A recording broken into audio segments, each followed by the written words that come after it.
What's up, everybody? Dave here. Today I'm going to show you how to remove the rear wheel on a Honda Metropolitan 2016. You can see here we had a little run-in with a pothole, so the rim is definitely shot. In order to get to this 22 millimeter nut that holds everything on, we're going to have to take the exhaust off.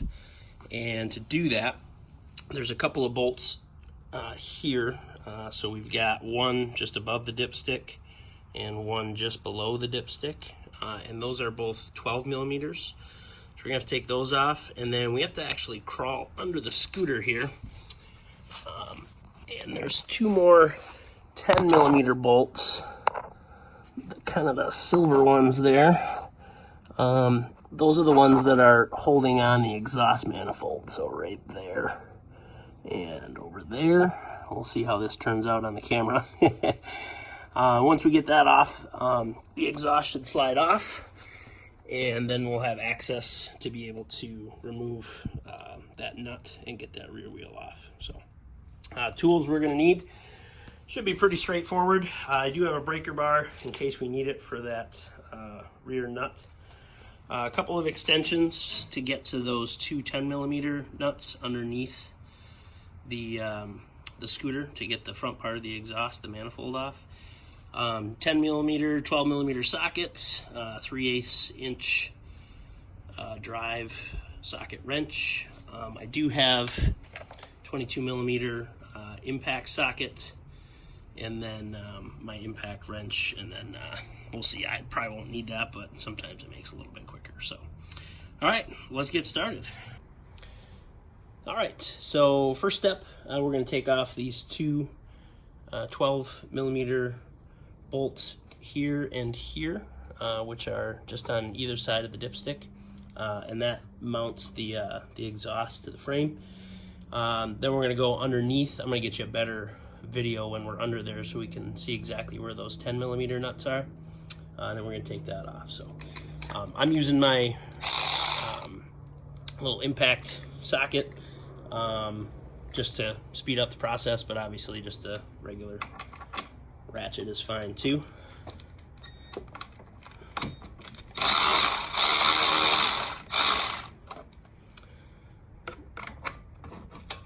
And I think we're going to put a little extension on that.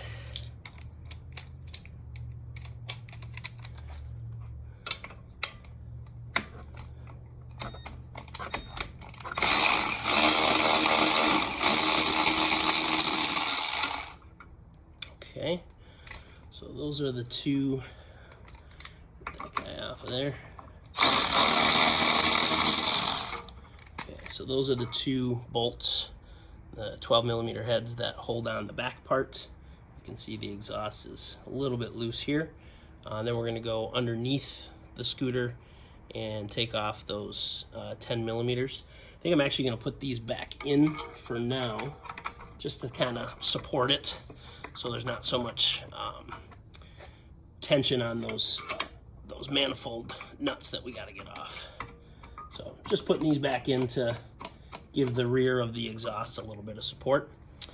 And then we're gonna head under the scooter, and like I said, I'm gonna get you a better video and image of exactly what two bolts we got to take out.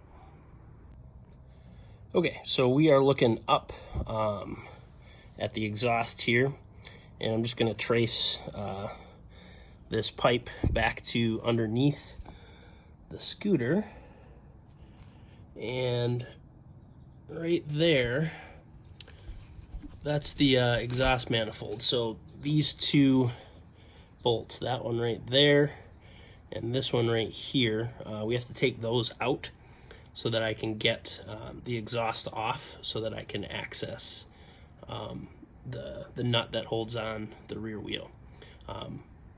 I'm not going to show you how I'm doing that, but those are 10 millimeter, and they're not super tight on there, so it should be pretty easy to get us off. Okay, so those, they were just two little caps. Again, 10 millimeter to get those off. And then there's some posts there that those screwed into to hold the manifold onto the bottom of the scooter. So we're gonna take this bolt and this bolt out again. Again, I just had them in there for support, so there wasn't a whole lot of stress on the manifold.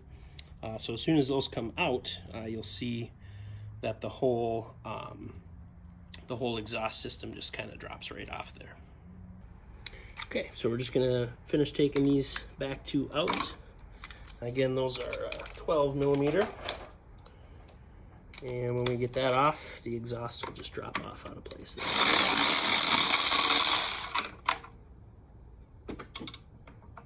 And just kind of support that as you pull the last one out.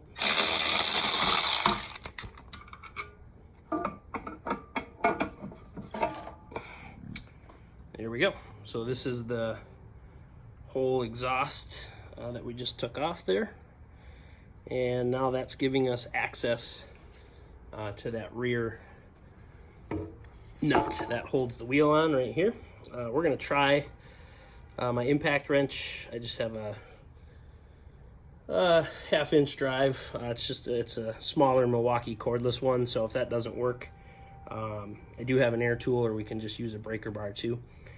If we are gonna use a breaker bar, we're gonna probably have to squeeze the brakes in order to get that off, but hopefully the impact wrench will take that off.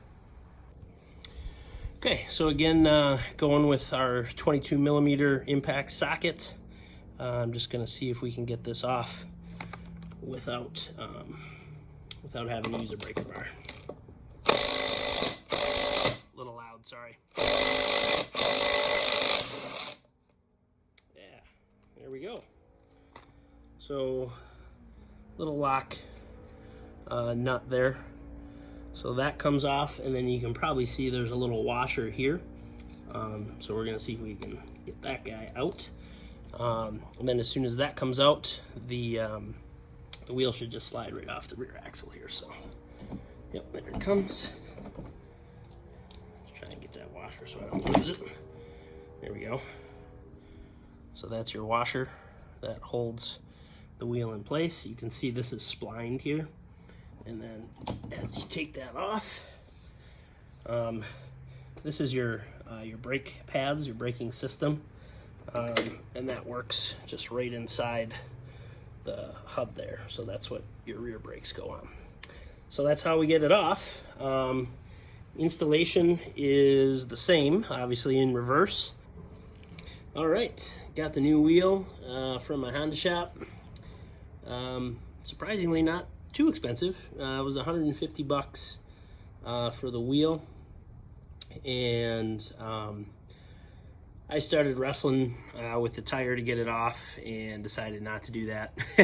I know you can do it, but they charged me 30 bucks to do that. So all in, it was 180 bucks for the new wheel and to get the tire mounted on there, and I don't think they had to balance it or anything. So anyway, we're gonna reinstall this.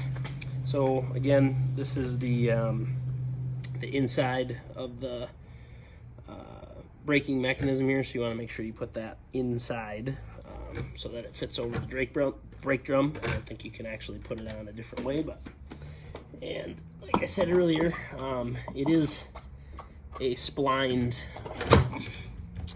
axle, so you want to make sure that those line up nicely. Get that on there. We're gonna put our washer on next, and I did find an official, the Honda shop told me the torque spec for this rear axle nut was 87 foot-pounds. So we're gonna put that on there.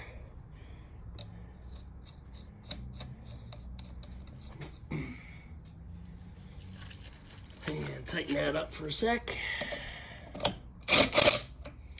And then we'll torque that down to specifications. And next we're going to put on the exhaust that we took off. So we'll have to kind of feed that underneath and then put these two little cap nuts on there. I couldn't find any torque specifications for those. I mean, they're not really holding much weight, so I'm just going to snug them up to do that. So I'll be right back doing that.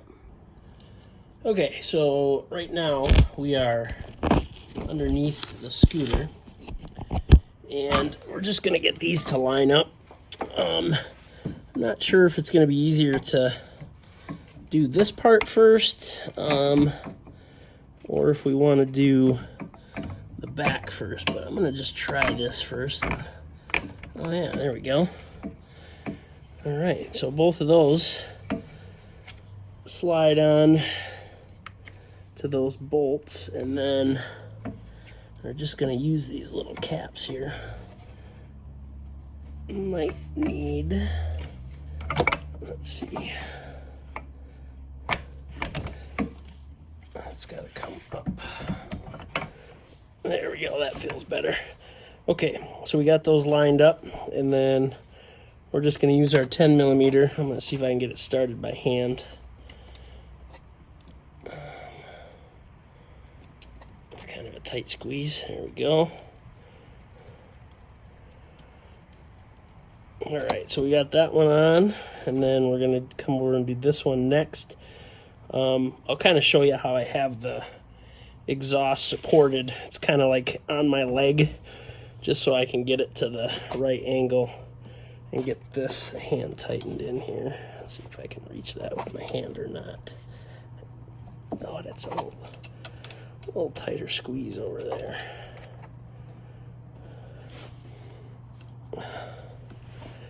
Yeah, I'm gonna have to get my socket.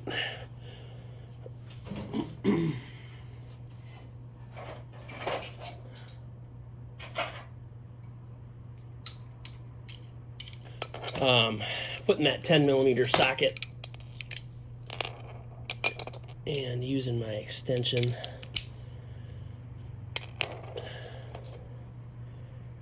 I don't think I'll even need to put it on the wrench. I just need a better angle. Let's see here.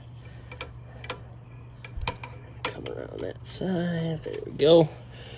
So I'm just using an extension and a deep well 10 millimeter, and I'm just starting it, just threading it on by hand for now.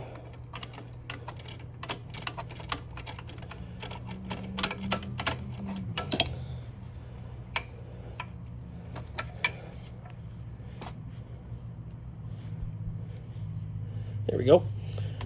So we got both of those started, and then we're going to come to the back of the bike and put the mounting brackets back on. Okay, so we're back in the back of the bike here, and just you can kind of see I had it hanging on the dipstick here, just for support, so that we don't want to put a ton of pressure down there because that's just kind of a thin pipe. I also had this kind of resting on my leg while I was underneath the bike. So now that we got those started underneath, we're just going to come back with our 12 millimeter bolts and just kind of start those by hand. And like I said, I wasn't able to find some torque specs on these, so I'm just going to snug them up and, you know, make sure everything's good and tight in there. I'm going to finish up with putting, I'm going to tighten these up, and then I'm going to go back underneath the bike and tighten up those two 10 millimeter caps that are attaching the exhaust header there to the bike. So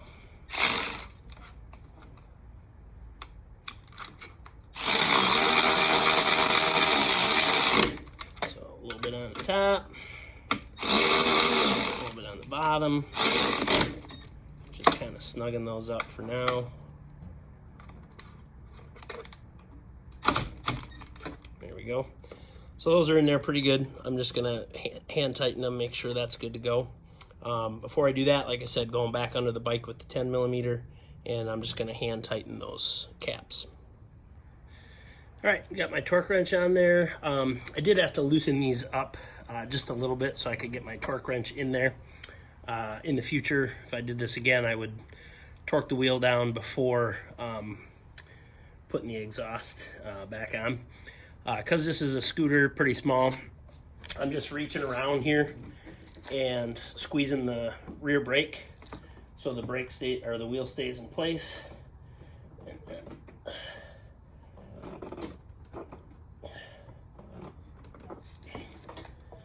And let's see, go. 87 foot-pounds.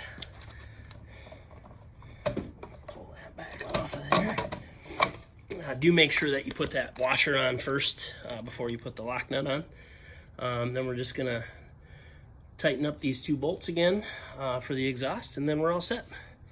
Thanks for watching, everybody. Hope it was helpful.